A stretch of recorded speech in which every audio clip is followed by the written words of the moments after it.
Welcome back sa ating channel. Naging mainit nga na usapin di umano sa mundo ng social media.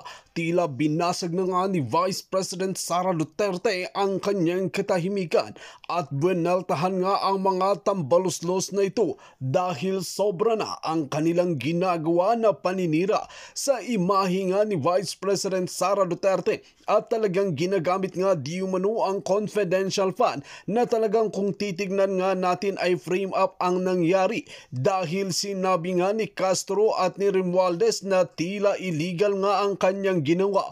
Well mga kaibigan, kung sasabihin nilang illegal ang ginawa ni Vice President Sara Duterte na humingi ito ng budget ng 125 million at pinirmahan naman ito ng Office of the President, ay dapat ngang si Kuting ng Norte ay panagutin din dito. Ngunit makikita natin na si Vice President Sara Duterte lamang ang kanilang pinagdidikdikan at ito nga ang ginagamit na paninira para mapamagsak at para nga matanggal di umano si Vice President Sara Duterte sa kanyang kinalalagyan. Ngunit dito nga natin makikita na hindi nga ito nagpapatinag dahil ang mga hawak na ebidensya na binigay ni Atty. Vic Rodriguez sa kanya ay hawak niya na laban ito sa mga illegal na gawain ni Lisa Smugs at lalong-lalo na kay Kuting at lalong-lalo na ang nangyayari sa loob mismo ng Malacanang. Kaya naman sa ginagawa nila ito ay konting ebidensya pa ang kailangan nilang malikom para ilabas na ito sa korte at sa publiko para malaman na natin kung sino nga ba talaga ang korap na opisyalis sa bansang Pilipinas. Sa kabilang banda ay itong si Araneta na ito ang kanyang pinsan ay tila bistado nga ang bilyon na ginamit para lamang pumunta magbisita sa mga foreign country na pera ito ng kaban ng bayan. Nakakahiya ang ginagawa nila dahil ginagatasan lamang nila ang pera sa bansang Pilipinas. Well mga kaibigan, para nga sa karagdagang impormasyon, panoorin nga natin ang buong video. At kung bago ka lamang sa aking channel, huwag kalimutan i-click ang subscribe button at notification bell para lagi kang updated sa ating mga bagong video. At para sa sulit viewers natin dyan, maraming salamat sa walang sawang pagsuporta. Pa rin natin ngayon ang napipintong impeachment complaint laban kay BP Sara.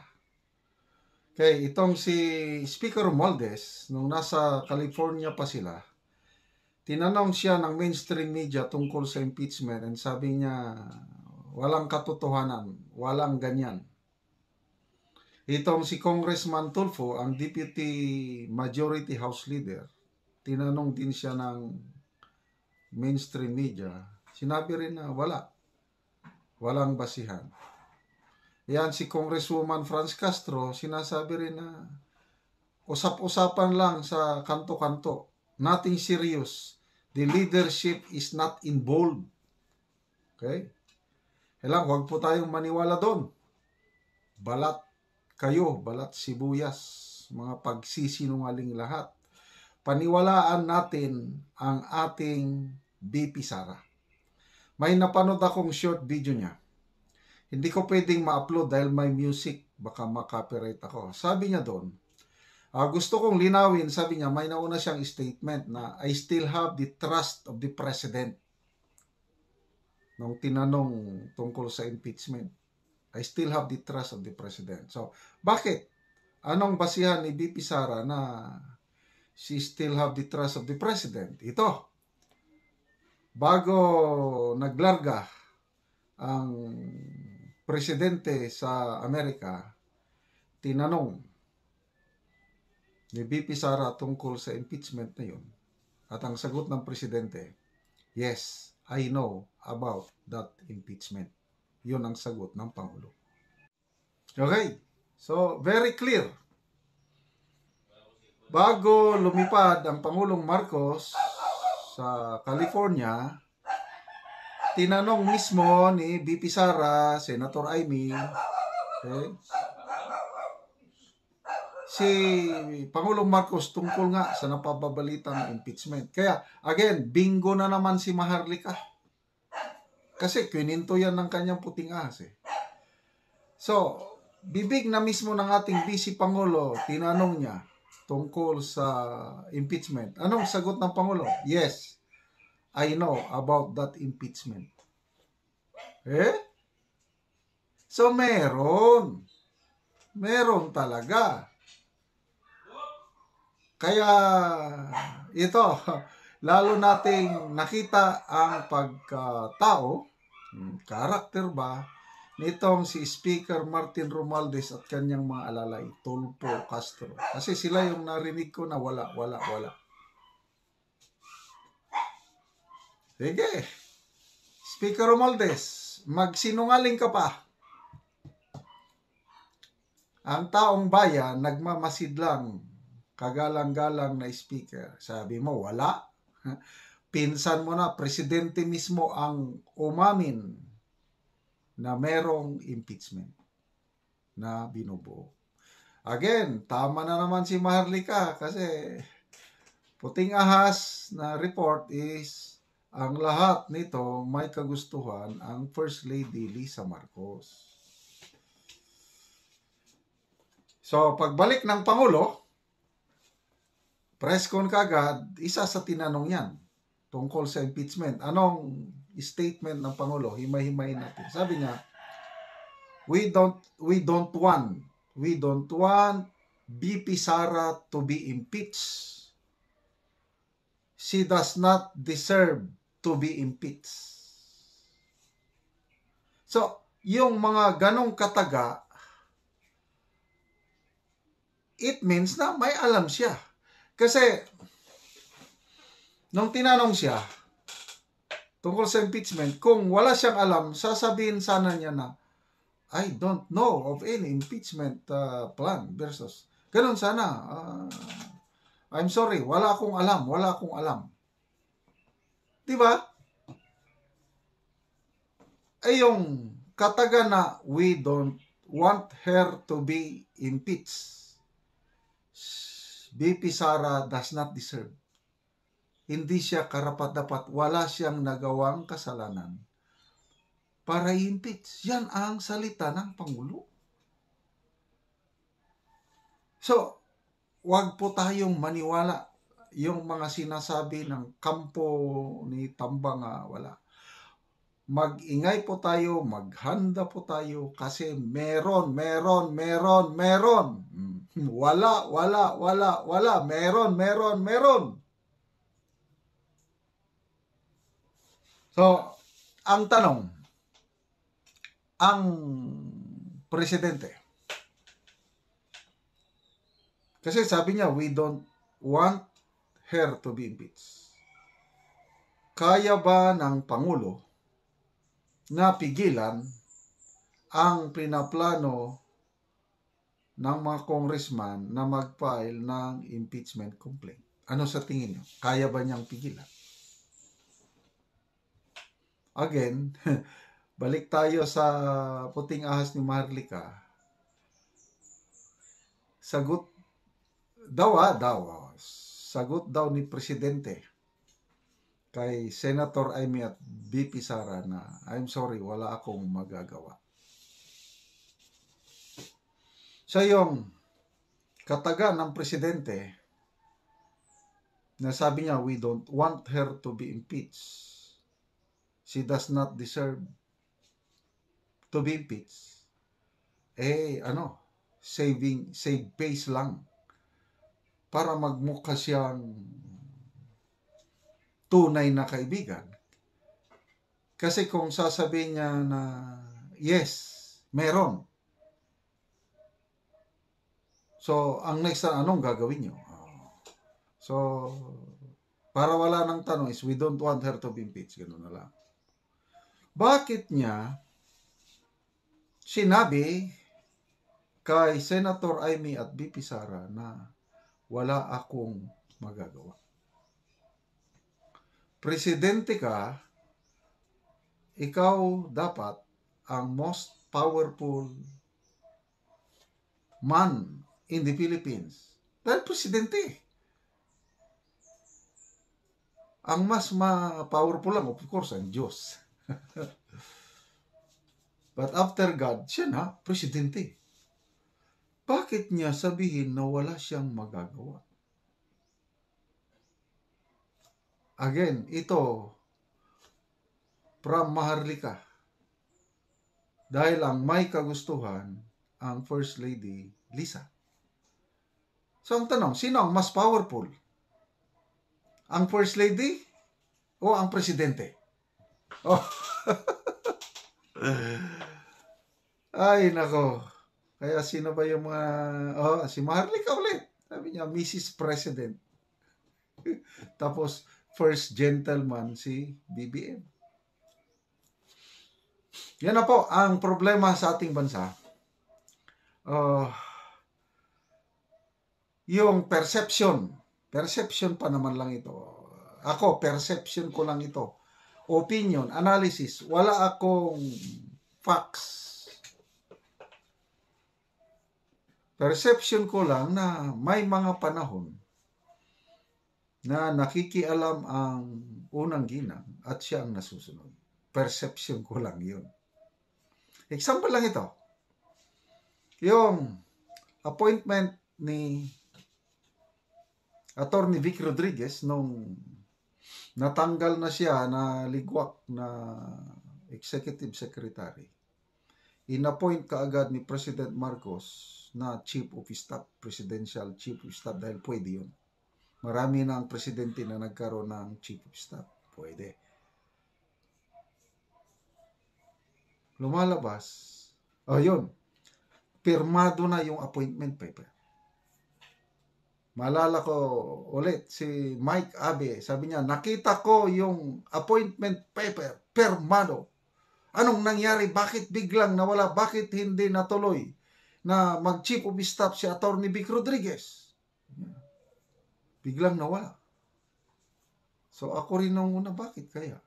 Again, connecting the dots. At again, pasensya na kayo, puros Maharlika itong source ko dahil pinapaniwalaan ko yung mga puting ahas eh. Wala pang nagkakamali, wala pang nakuryente na sinasabi ng mga puting ahas ni Maharlika. Nung papunta sila sa New York, yung United Nations General Assembly, kasakay ba sa eroplano, nalaman ng First Lady na pinirmahan ng Presidente ang appointment ni Chief of Staff, nagalit ang First Lady at may, again, according to Maharlika, sinumbag, sinuntok na black eye ang Pangulo. So, after that, wala na. Tuluyan nang nawala ang kawawang Attorney Vic Rodriguez. Michael Ma.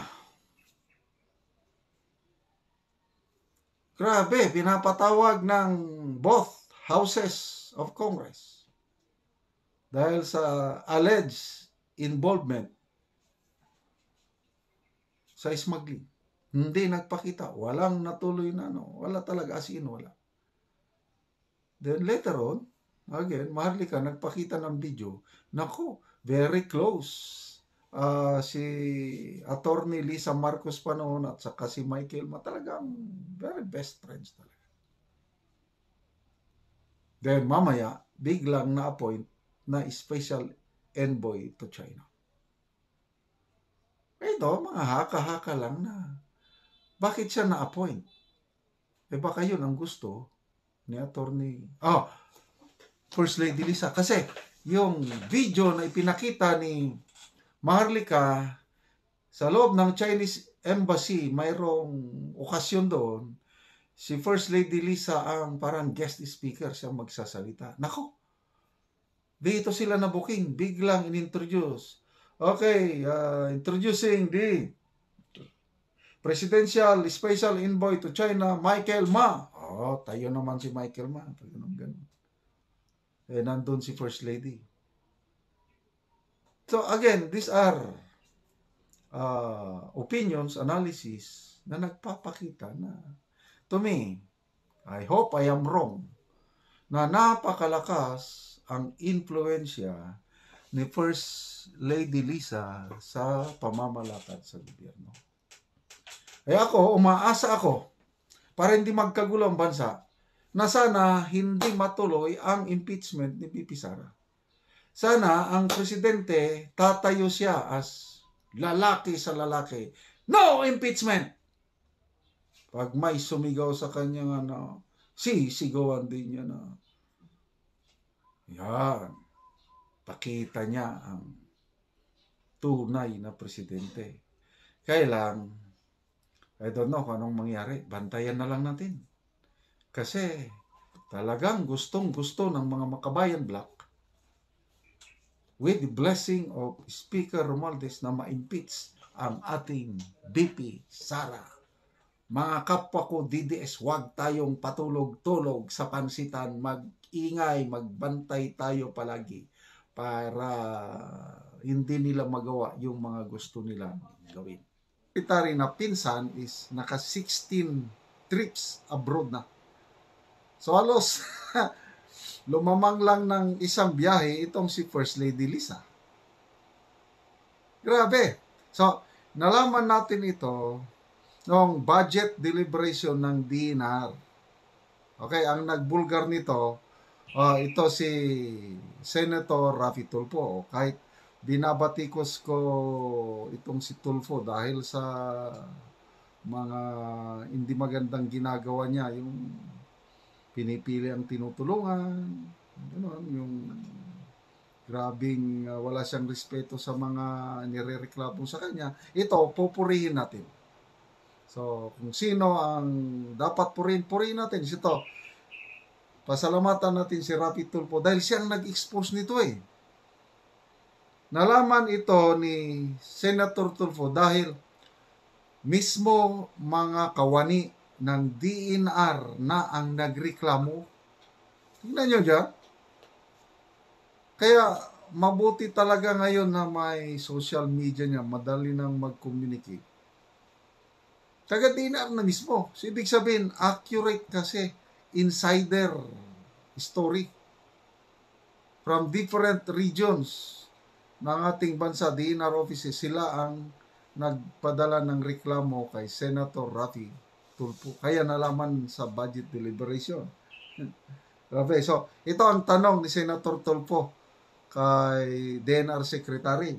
Ano po pakinabang ng taong bayan doon sa mga foreign trips na madalas mangyari compare po sa mga previous DENR Secretary na hindi masyadong nagbibiyahe abroad?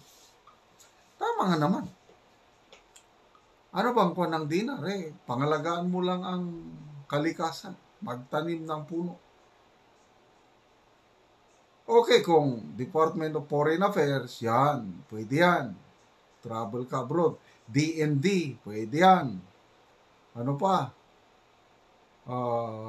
Department of Migrant Workers. Ayan, ang mga mabiyahe ng mga sekretary. DENR. Dapat dito ka. Okay, malalaman natin mamaya ano yung mga biyahe niya. Grabe. So, ano bang pakinabang nga? So, they prepare na mag-stay na lang dito at nag-iikot lang po sa ground. Sabi ni Senator po, yung mga previous DENR secretary. So, walang, especially si Secretary Roy Simato ng DENR, panahon ni Tatay Digong. Halos walang biyahe yan eh. Ano ba? Okay, so, ang sumagot, itong si Senator Cynthia Villar. Kaya, Villar said the funds were used by the different offices. So, ang mga opisina na nirepresent daw ng DENR Secretary, bakit maraming biyahe? Yung Biodiversity Management Bureau, Forest Management Bureau, Land Management Bureau, Ecosystem Research and Management Bureau. So, ang dami daw bureau under ng DENR, kaya biyahe ng biyahe. Okay? Tapos,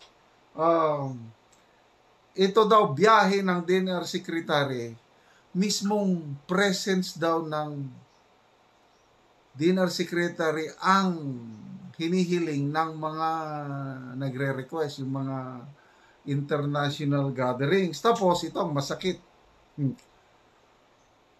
umutang tayo. Umutang tayo ng loans. Okay? Nagbibigay, mga foreign governments na nag-iimbita kay DENR Secretary, pinapautangan tayo.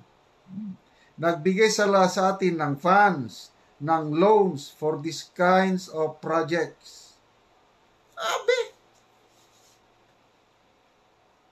Example, Germany.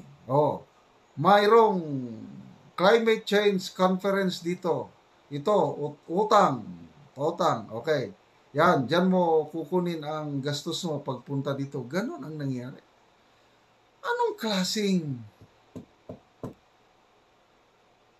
Kaya makikita mo, it's all about leadership. Kasi ang presidente, ang misis niya, biyahe ng biyahe. Kaya ito rin, nakita ng pagkakataon, biyahe rin ng biyahe. Magpinsan nga.